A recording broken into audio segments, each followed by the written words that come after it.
Les recordamos nuestro número telefónico, el 809-682-9850 y nuestras redes sociales. No se diga más radio en Instagram y no se diga más RD en Twitter. Vamos a tener a nuestro primer invitado de hoy, Karina, el profesor de Economía del INTEC, economista Apolinar Veloz, Así es. con quien vamos a conversar, entre otras cosas, de cómo se encuentra el país en este momento a nivel del mercado de trabajo. Eh, por ejemplo, en estos días a mí me gustaría saber su impresión, señor Veloz, licenciado Veloz. Muy buenas noches, gracias por estar con nosotros. Recientemente, hace unos 3 meses se anunció un aumento del salario mínimo de los trabajadores no sectorizados, que rondaba alrededor de un 27%, si no me equivoco, en promedio. Y hace unos días fue anunciado el aumento del salario básico de los empleados del sector turístico. Se habló de un promedio, si no me equivoco, de un 23%. Esto, en términos de mercado de trabajo en general del país, ¿cómo podemos calificarlo en este momento? Bien, buenas noches y gracias por la invitación. Primero, valdría la pena recordar que en la República Dominicana hacía más de 15 años que no se aumentaba el salario. Punto número uno. Punto número dos, que el salario real de los dominicanos, o sea, en cualquiera de las esferas del mercado de trabajo que usted quiera analizar, tiene una productividad que es mayor a la del salario.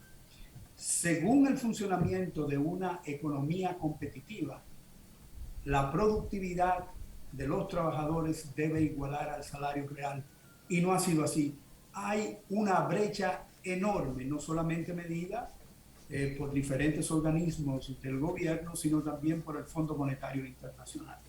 Lo que le dice a cualquiera que efectivamente el mercado de trabajo está funcionando con un salario inferior a lo que debía ser atendiendo a las condiciones de mercados competitivos. De tal suerte que uno podría decir inmediatamente que los mercados que funcionan en la República Dominicana, en los diferentes sectores de la economía, efectivamente no son competitivos y tampoco remuneran a los trabajadores como debiera, independientemente de los aumentos que se han hecho, que llegan muy tarde, después de más de 10 años, el salario congelado. Se podría decir que las condiciones del mercado de trabajo dominicano no son las mejores. Ok, usted habla de este rezago, ¿verdad? De 10 años, cosa que es una absoluta realidad y el gobierno así también lo ha comentado. Eh, pero entonces en este momento, prácticamente saliendo de una pandemia con unos efectos en la economía terribles, ¿qué considera usted, o en todo caso, qué deberíamos proyectar para poder igualar o para poder lograr ese equilibrio del que usted habla entre productividad y salario? Eh, Usted comenzó este segmento diciendo que había un aumento del salario mínimo de tanto por ciento, 25% por el lado sectorizado, no sectorizado, y también un aumento del 25% del sector turístico. Así es. Entonces, ¿qué ocurre? Todavía, y también menciona el hecho de que la pandemia ha golpeado severamente el mercado de trabajo. Si ha golpeado severamente el mercado de trabajo, lo que significa es sencillamente que hay trabajadores que están fuera del mercado de trabajo, es decir, no son parte de la oferta de trabajo. Si no son parte de la oferta de trabajo, entonces se dice en economía que la oferta de trabajo es corta, es decir, porque está por debajo de la demanda. De tal manera que la demanda en este caso debería estar presionando al incremento de salarios. Y el incremento de salarios no se ha dado por un juego de oferta y demanda en el mercado, sencillamente se ha dado por una resolución del Ministerio de Trabajo. Entonces, yo pienso que si el golpeo de la pandemia sobre el mercado de trabajo ha tenido efectos importantes, no menos cierto es que el efecto del exceso de demanda sobre la oferta de trabajo debió haber impactado aún más sobre los salarios y eso no ha ocurrido. Y no ha ocurrido sencillamente porque una de las medidas que normalmente los gobiernos que han obedecido al decálogo neoliberal es sencillamente la eliminación de sindicatos, es decir, que no hay ningún tipo de presión por el lado de la oferta de trabajo para nivelar los salarios en la República Dominicana. Eso no quiere decir que del otro lado no haya sindicatos, porque usted tiene el Consejo Nacional de los Hombres de la Empresa Privada, que es su sindicato de patronos, también tiene la Asociación de Industriales de Herrera, tiene la Asociación de Industriales de la República Dominicana, tiene los diferentes asociaciones en el sector turismo, etcétera, de tal forma que esos sí evidentemente han hecho su trabajo de manera formidable para evitar de que el salario efectivamente tenga el nivel que corresponde dada la productividad de la mano de obra.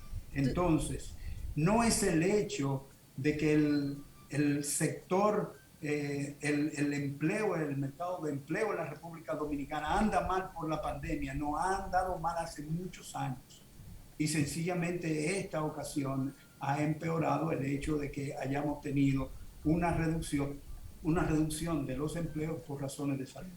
Pero eso lo que significa que la profundización del salario, el deterioro del salario, es decir, el salario no alcanza ni siquiera para cubrir las necesidades básicas de los trabajadores, siempre y cuando se diga que se le paga al trabajador para que cubra solo sus necesidades. No tiene conocimientos del trabajador que sean reflejados en ese salario, de tal manera que el capital humano no está reflejado en ese salario, sino lo único que está reflejado justamente es poder reproducirse él y su familia alcanzando más o menos, y en muchos casos menos, la canasta familiar, cuyo valor es calculado por el Banco Central. Durante años en la República Dominicana el mayor empleador ha sido el mismo Estado.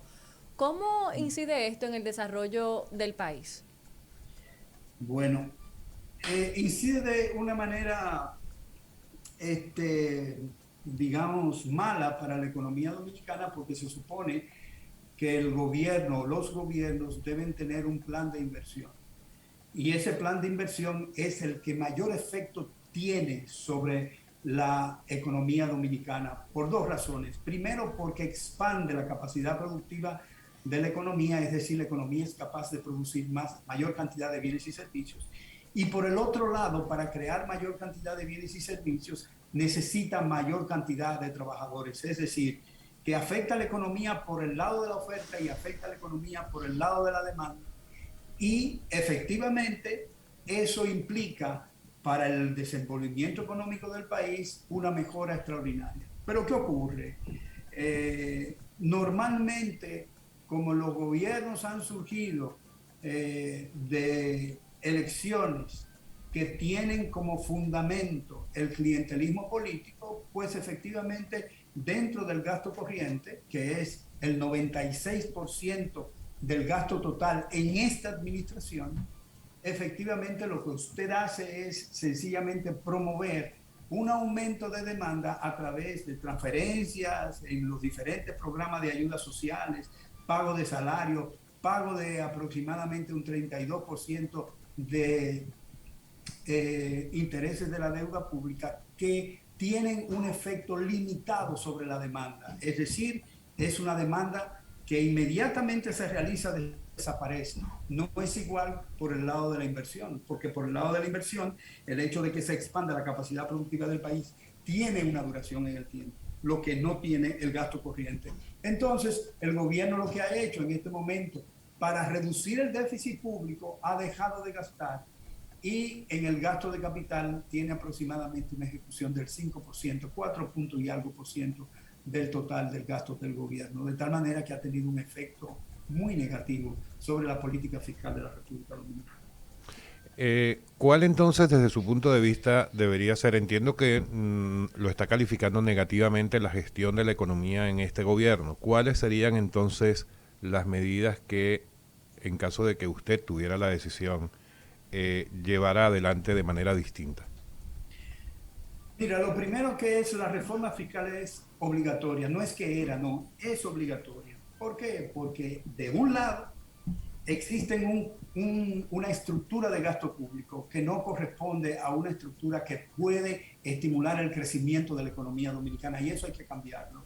Es decir, tenemos un gobierno muy grande, con más de 700,000 empleados, Y además de eso, hoy se publica en los periódicos de circulación nacional que aproximadamente el 40% de la población dominicana depende del gobierno. Y eso efectivamente hace que el gobierno sea,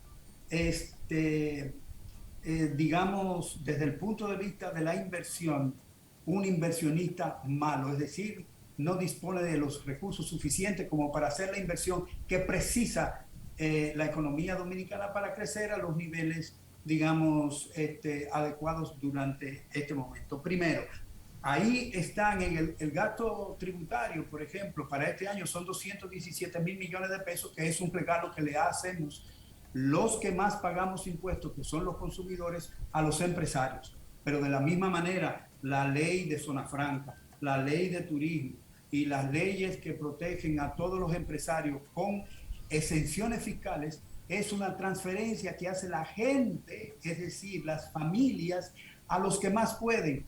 Pero por el lado del ingreso, entonces tenemos que las empresas evaden el 63% del impuesto sobre la renta, además de eso evaden el 43% del pago del ITEVIS, y además de eso pueden llevar sus cuentas a los paraísos fiscales para seguir evadiendo impuestos. De tal manera que esa reforma era inminente, necesaria y que no podía ser pospuesta.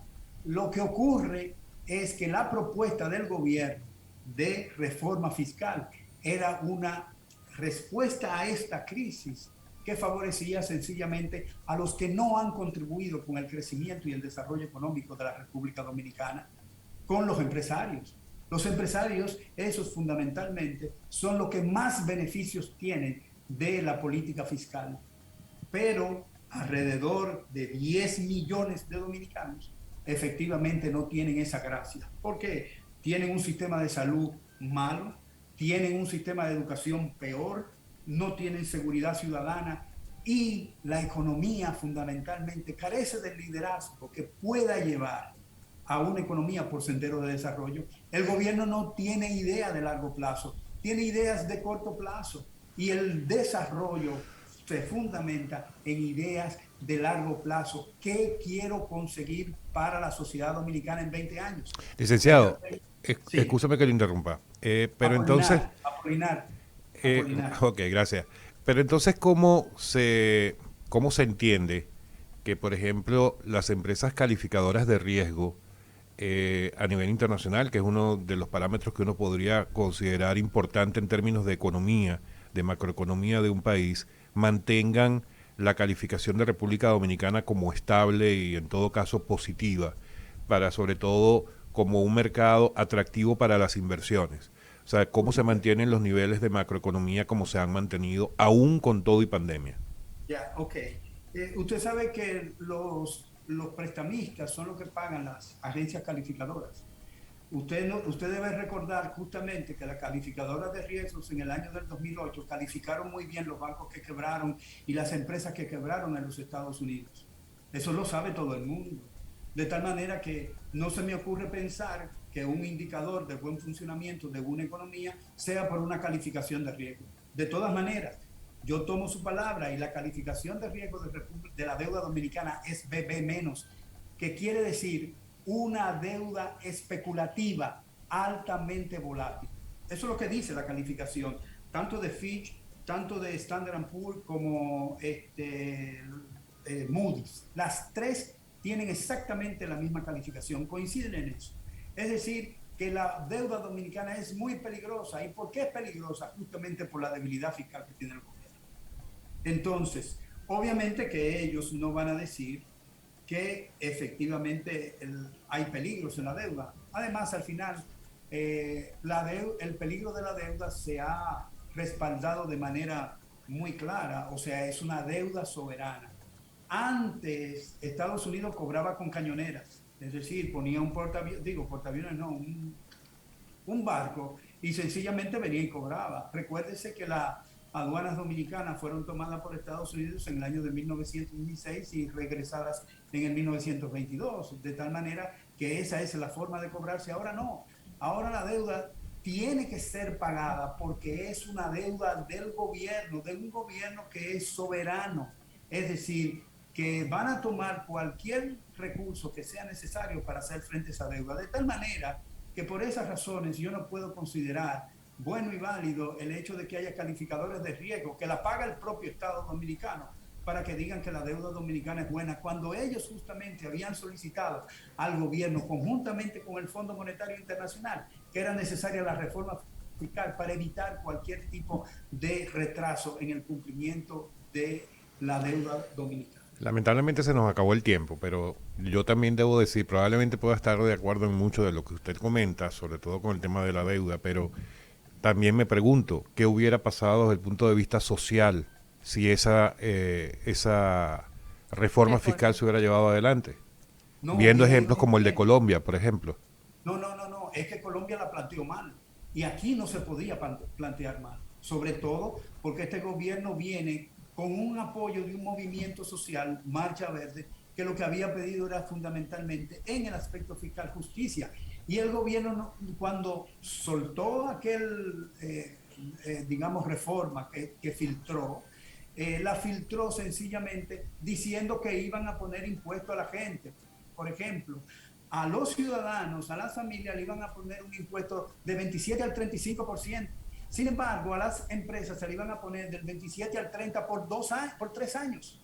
Entonces, ¿a quién le estaban colocando los impuestos? Si se planteaba esa reforma, había consecuencias sociales. De tal manera que lo fundamental era plantear una reforma que fuese justa, que fue lo que no pensó el gobierno, a menos que ellos pensaran filtrar esa posición del gobierno para reducir el impacto que tenían los Pandora Papers que estaban saliendo en ese momento a la luz pública, comprometiendo directamente a la figura presidencial. Ok, entonces no vamos a poder despedirlo ahora porque no lo vamos a dejar con ese planteamiento que acaba de hacer. Vamos a tener que ir a una pausa y regresamos para hablar de ese tema. Pa' que no se diga más, pa' que no se diga más, pa' que no se diga más.